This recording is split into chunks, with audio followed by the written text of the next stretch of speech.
السلام علیکم ورحمۃ اللہ وبرکاتہ۔ ڈیئر اسٹوڈنٹس، امید ہے سب خیریت سے ہوں گے انشاءاللہ تعالی۔ جس طرح کہ ہم اس سے پہلے پڑھ چکے ہیں کہ خلافت عباسیہ میں ان کا کردار، ان کا نظام سلطنت، ان کا پھر زوال کس طرح ہوا، کس انداز سے ہوا، پھر ہلاکو خان نے جو حملہ کیا ہے وہ کس طرح ہوا، وہ ہم ڈیٹیل سے پڑھ چکے ہیں۔ اب ہمارا جو ٹاپک ہے وہ ہے علماء عباسیہ۔ علماء عباسیہ وہ علماء جو خلافت عباسیہ کے دور میں رونما ہوئے ہیں یا خلافت عباسیہ کے دور میں ان کا یہ امامت کا سلسلہ یا اسی طرح فقہ کا سلسلہ جاری ہوا۔ تو وہ علماء جو خلافت عباسیہ میں گزرے ہوئے ہیں اور مشہور ہیں، معروف ہیں، ان علماء کا تذکرہ بھی یہاں کیا جاتا ہے، یعنی ایسے کون سے علماء تھے جو خلافت عباسیہ میں گزرے ہوئے ہیں۔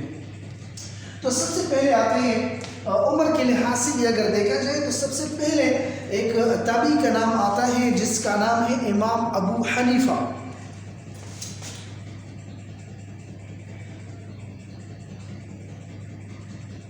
امام ابو حنیفہ، امام ابو حنیفہ رحمۃ اللہ علیہ یہ خلافت عباسیہ میں سب سے پہلے عالم گزرے ہوئے ہیں۔ چونکہ ان لوگوں کا خلافت کا سلسلہ 132 ہجری سے سٹارٹ ہوا تھا، تو اس دور میں امام ابو حنیفہ رحمۃ اللہ علیہ جو ہے علم کا یہ چشمہ، علم کا یہ دریا اور یہ نہر جو ہے وہ بہائے جا رہے تھے۔ تو اسی وجہ سے علماء عباسیہ میں سب سے پہلا ذکر جو آتا ہے تو امام ابو حنیفہ رحمۃ اللہ علیہ کا آتا ہے۔ امام ابو حنیفہ رحمۃ اللہ علیہ اس کی جو تاریخ پیدائش ہے وہ سن 80 ہجری ہے، 80 ہجری میں وہ پیدا ہوئے ہیں، اور اس کا اپنا نام نعمان ابن ثابت ہے۔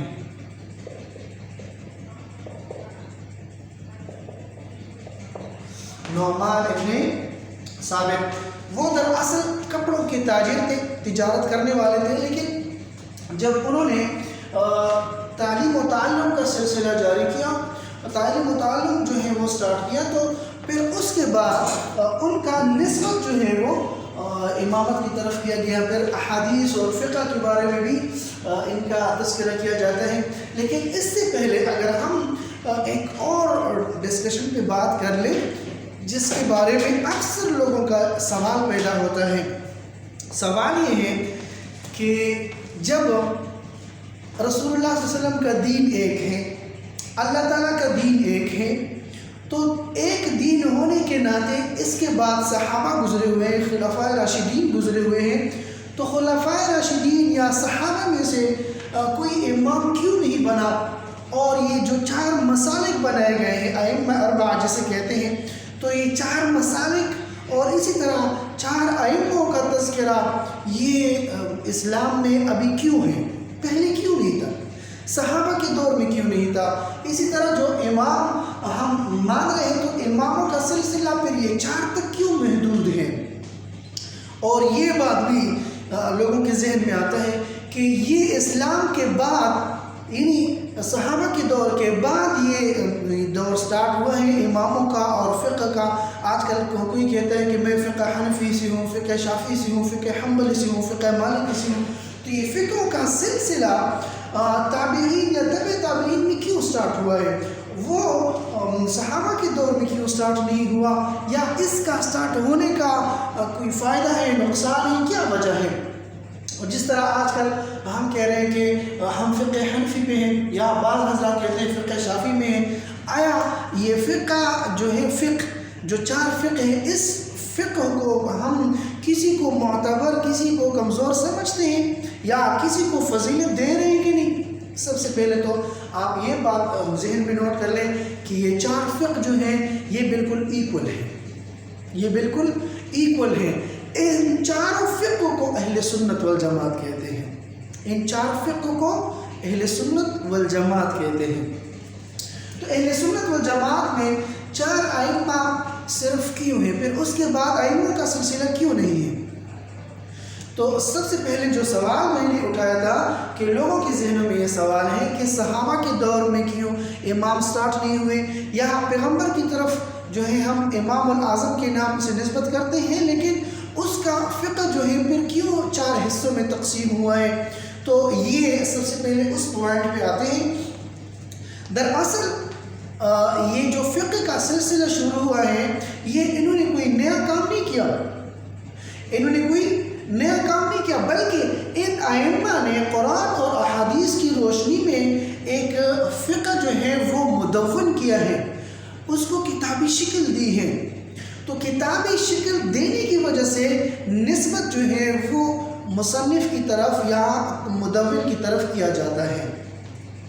جس طرح کہ فار ایگزامپل احادیث کی کتابیں ہیں، تو احادیث تو سب پیغمبر صلی اللہ علیہ وسلم کا ہے، احادیث تو ان کے ہیں، احادیث تو صحابہ کے ہیں۔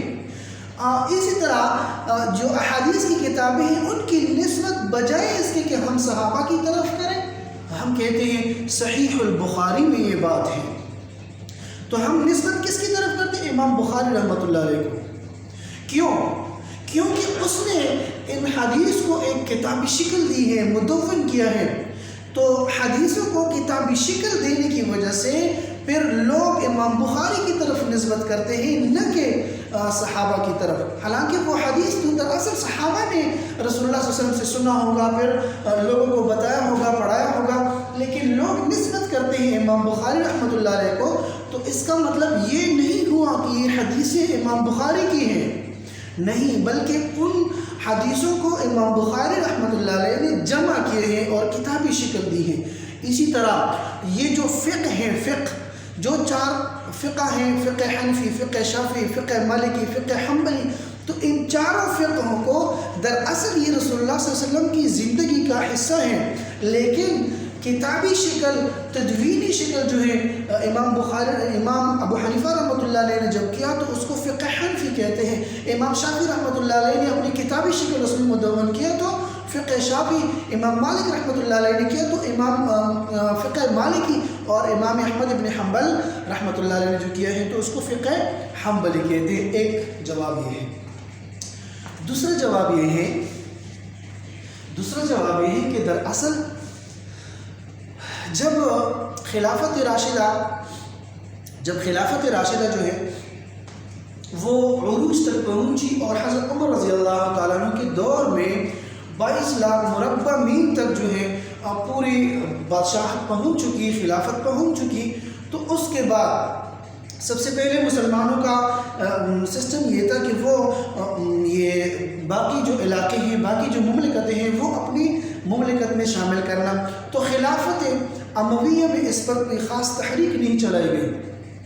خلافت عباسیہ میں چونکہ علمی دور خلافت عباسیہ، تو خلافت عباسیہ نے پھر 4 ادارے قائم کیے۔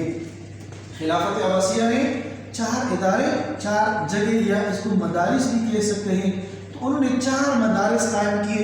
ایک مدینہ منورہ میں تھا، ایک مکہ میں تھا، اور ایک کوفہ میں تھا، چونکہ کوفہ ان کا دارالخلافہ رہ چکا تھا، اور چوتھا جو ہے وہ مصر میں تھا۔ یہ 4 ادارے یعنی 4 مدارس جو ہیں، 4 مراکز جو ہیں اسلام کے قائم کیے گئے کہ اس میں لوگ کیا کریں گے؟ تعلیم و تعلم حاصل کریں گے۔ دراصل جس جگہ پہ جس عالم کی جو یہ درس و تدریس کا سلسلہ جاری ہوتا تھا تو اسی کی طرف لوگ نسبت کرتے تھے۔ تو علماء عباسیہ کے دور میں احادیث اور فقہ جو ہے وہ کتابی شکلوں میں مطلب یہ لوگوں کا ترویج زیادہ ہوا، اور علماء عباسیہ، خلافت عباسیہ کے جو خلیفہ تھے وہ بھی اس کی طرف خوش ہوتے تھے کہ کس طرح ہم کتابی شکل میں ایک فقہ کو جو ہے وہ لایا جائے۔ تو امام مالک رحمۃ اللہ علیہ نے مدینہ منورہ میں جو درس و تدریس کا سلسلہ تھا اس کو مدون بھی کیا، اس کو منظم بھی کیا۔ 40 سال وہاں پہ درس و تدریس کا سلسلہ جاری رکھا۔ تو 40 سال کے درس و تدریس میں امام مالک رحمۃ اللہ علیہ کی فقہ جو ہے اس فقہ کو ترویج دی گئی، تو اس فقہ کو اسی لیے فقہ مالکی کہتے ہیں۔ تو مدینہ منورہ میں فقہ مالکی کا نظام چلتا رہا۔ اب آتے ہیں سب سے پہلا فرقہ جو قائم ہوا ہے، سب سے پہلا فرقہ جو مدون ہوا ہے وہ امام ابو حنیفہ رحمۃ اللہ علیہ کا ہے، وہ کوفہ میں سٹارٹ ہوا۔ امام ابو حنیفہ سب سے پہلا فرقہ یہ ہے، چونکہ امام مالک رحمۃ اللہ علیہ ایک محدث تھے، اسی وجہ سے سب سے پہلا حدیث کا کتاب امام مالک رحمۃ اللہ علیہ نے موطا امام مالک لکھی، اور امام ابو حنیفہ رحمۃ اللہ علیہ فقہی مطلب اس کو فقہی علم زیادہ تھی، اسی وجہ سے سب سے پہلا فرقہ اس نے مدون کیا، ورنہ یہ دونوں ہم عصر ہیں، ہم زمانہ ہیں۔ حضرت امام ابو حنیفہ رحمۃ اللہ علیہ کا تاریخ پیدائش 80 ہجری ہے، اور امام مالک رحمۃ اللہ علیہ کا تاریخ پیدائش 92 ہجری ہے، تو صرف 12 سال کی عمر میں فرق ہے۔ باقی ان کی اگر وہ درس و تدریس کا سلسلہ دیکھیں تو دونوں کا دور ایک دور پہ آتا ہے۔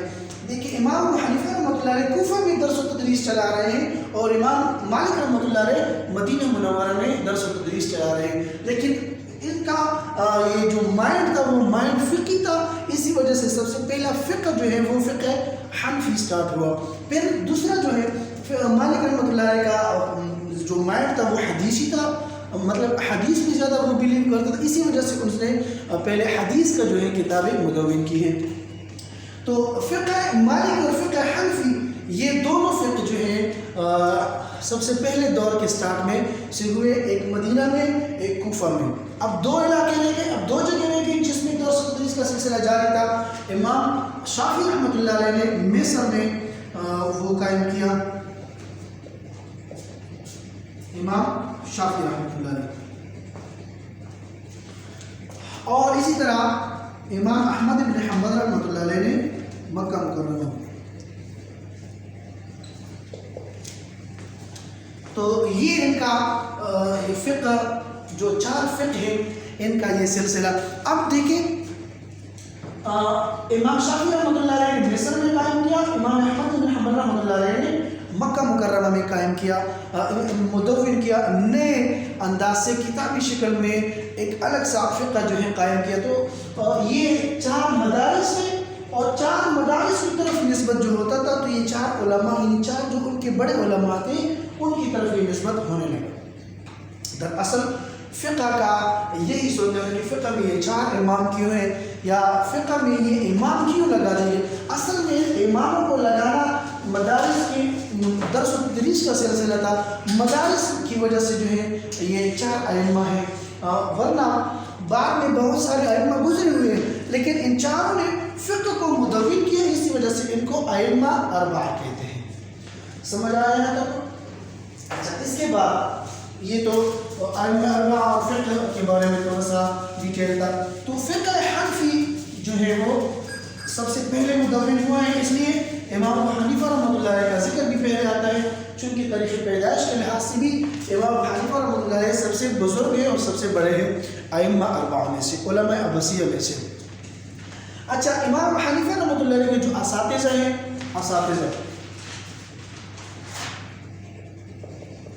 تو ان میں سب سے بڑا یعنی سب سے پہلے نام جو آتا ہے امام ابو جعفر صادق۔ امام جعفر صادق جو ہیں ان کا سب سے پہلے نام آتا ہے۔ یہاں ایک سوال آتا ہے لوگوں کے ذہن میں، وہ سوال یہ ہے کہ دیکھیں فقہ جعفریہ جو ہے وہ امام جعفر رحمہ اللہ، یعنی وہ جو تابعی ہیں، فقہ جعفریہ اس کی طرف منسوب ہے، اور وہ امام جعفر جو ہے وہ امام ابو حنیفہ رحمۃ اللہ علیہ کے استاد بھی تھے۔ تو فقہ جعفریہ الگ کیوں قائم کیا گیا اور فقہ حنفیہ الگ کیوں قائم کیا گیا؟ تو دیکھتے ہیں دراصل فقہ جعفریہ جو ہے وہ امام جعفر صادق کی نہیں، وہ امام جعفر جو گزرے امام ابو جعفر منصور کی ہے۔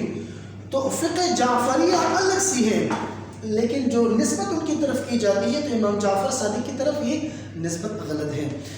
لیکن یہاں پہ ہم اگر دیکھیں تو امام جعفر ان کے استاد میں سے بھی ہیں، اور فقہ حنفیہ میں سب سے زیادہ امام ابو حنیفہ رحمۃ اللہ علیہ نے جو نسبت لی ہے وہ عبداللہ ابن مسعود سے لی ہے۔ عبداللہ ابن مسعود جس کو رئیس المفقہین کہتے ہیں، تو ان کی طرف سے جو فقہ انہوں نے حاصل کیا ہے اس کو کتابی شکل دی ہے، اسی وجہ سے یہ سب سے پہلا فقہ اور سب سے زیادہ فقہ جو ہے یہ قائم ہوا۔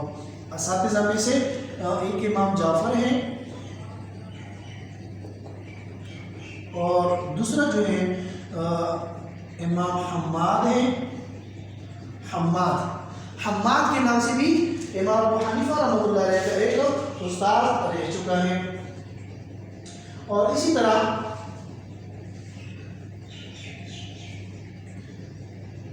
عبد الرحمن ابن ہرمز بھی اس میں شامل ہے۔ عبد الرحمن ابن ہرمز، یہ 3 اساتذہ ان کے گزرے ہوئے ہیں۔ لیکن امام ابو حنیفہ رحمۃ اللہ علیہ نے وہ دراصل یہ جو جتنی بھی ان کے وہ شاگرد ہیں یا جتنی بھی ان کی کتابیں لکھی گئی ہیں، تو سب سے پہلے امام ابو حنیفہ رحمۃ اللہ علیہ ایسے بندے تھے جنہوں نے حفظ ما تقدم کا کلیہ بھی اس نے اپنا لیا۔ حفظ ما تقدم کے بارے میں سمجھا رہا ہوں کہ کیا ہوتا ہے، اور اس کا حل بھی سب سے پہلے تلاش کیا۔ حفظ ما تقدم یہ ہوتا ہے کہ کوئی مسئلہ ابھی آیا نہیں ہے لیکن ہو سکتا ہے کہ وہ مسئلہ پیش ہو جائے۔ تو اسی طرح حفظ ما تقدم میں انہوں نے 1,00,000 تقریباً 80,000 تک 1,80,000 تک ایسے مسائل جو ہے وہ انہوں نے مدون کیے ہیں جن کو حفظ ما تقدم کے نسبت زمرے میں آتے ہیں کہ وہ کام تو آیا نہیں ہے، وہ مسئلہ تو درپیش نہیں ہوا، وہ مسئلہ تو پیش نہیں ہے ابھی تک، لیکن پھر بھی اس نے وہ کیا ہے حفظ ما تقدم کے لیے 1,00,000 تک مسائل انہوں نے تلاش کیے۔ پھر اس کے بعد امام ابو حنیفہ رحمۃ اللہ علیہ کے جو تاریخ وفات ہیں وہ 150 ہجری ہیں۔ ڈیٹیل تو اس کا بہت زیادہ ہے لیکن مختصر سا میں نے یہاں پہ امام ابو حنیفہ رحمۃ اللہ علیہ کا تعارف کرایا۔ دوسرے نمبر پر جو وہ امام ہیں تو وہ امام مالک ہیں، امام مالک رحمۃ اللہ علیہ۔ امام مالک رحمۃ اللہ علیہ جو ہے اب دوسرے نمبر پر ہوئے۔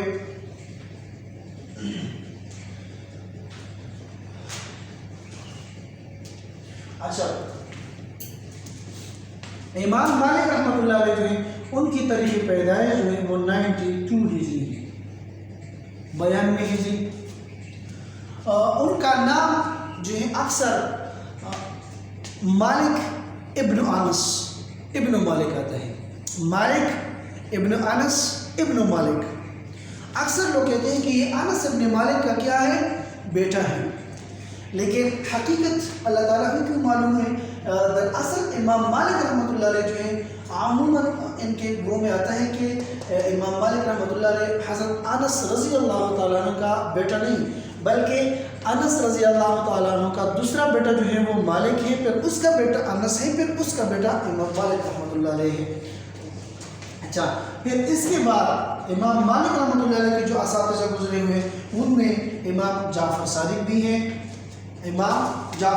بھی ہیں، لیکن سب سے بڑے جو صحابی سے ان کا وہ ہوا ہے وہ عبداللہ ابن عمر سے ہے۔ یہاں عبداللہ ابن مسعود تھا،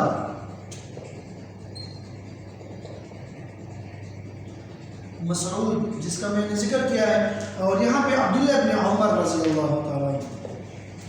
تو امام مالک رحمۃ اللہ علیہ نے جو زیادہ فقہ کی جو ترویج لی ہے، جو حدیثیں لی ہیں، وہ تو عبداللہ ابن عمر سے لی ہے، جس کو رئیس المفسرین کہتے ہیں، تفسیر میں سب سے بڑے عالم، اور یہاں رئیس المفقہین فقہ میں بڑے عالم جو ہیں وہ گزرے ہوئے ہیں۔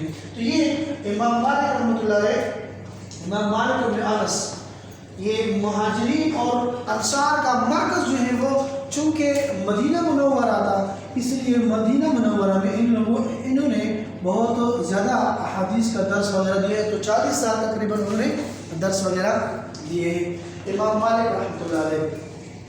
پھر امام مالک رحمۃ اللہ علیہ کے شاگردوں میں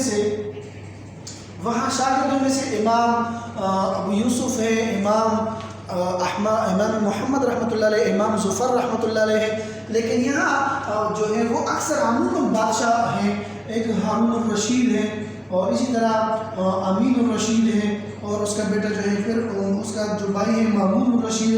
تو یہ تینوں بادشاہ جو ہیں، تینوں خلیفہ امام مالک رحمۃ اللہ علیہ کے شاگرد تھے۔ امام مالک رحمۃ اللہ علیہ سے حدیثیں سنا کرتے تھے، پھر وہ یاد کرتے تھے۔ تو تینوں بادشاہ جو ہے بادشاہ کے دور میں ہی یہ امام مالک رحمۃ اللہ علیہ حدیثوں کے درس دیتے تھے۔ تو ہارون الرشید نے پھر کہا ہے کہ ہم ایسا نہ کریں کہ یہ فقہ مالکی جو ہے پھر حکومتی فقہ بن جائے، یعنی سرکاری اس کو یہ فقہ کو سرکاری حیثیت دی جائے، لیکن امام مالک رحمۃ اللہ علیہ نے منع فرمایا کہ نہیں، اس طرح نہیں کرنا چاہیے۔ پھر ہر کوئی آئے گا اور اپنے فقہ کو مطلب ملک کی حیثیت میں شامل کرے گا، دین جو ہے وہ اپنا ہوگا، خلافت اپنا ہوگا۔ تو امام مالک رحمۃ اللہ علیہ کا جو دور ہے وہ بہت احادیث کا دور تھا، بہت زیادہ قیمتی دور تھا۔ آپ کا تاریخ وفات جو ہے وہ 179 ہجری ہے۔ یہ امام مالک رحمۃ اللہ علیہ کا چھوٹا سا بیک گراؤنڈ تھا۔ پھر اس کے بعد آتے ہیں، اس کے بعد ہے امام شافعی رحمۃ اللہ علیہ۔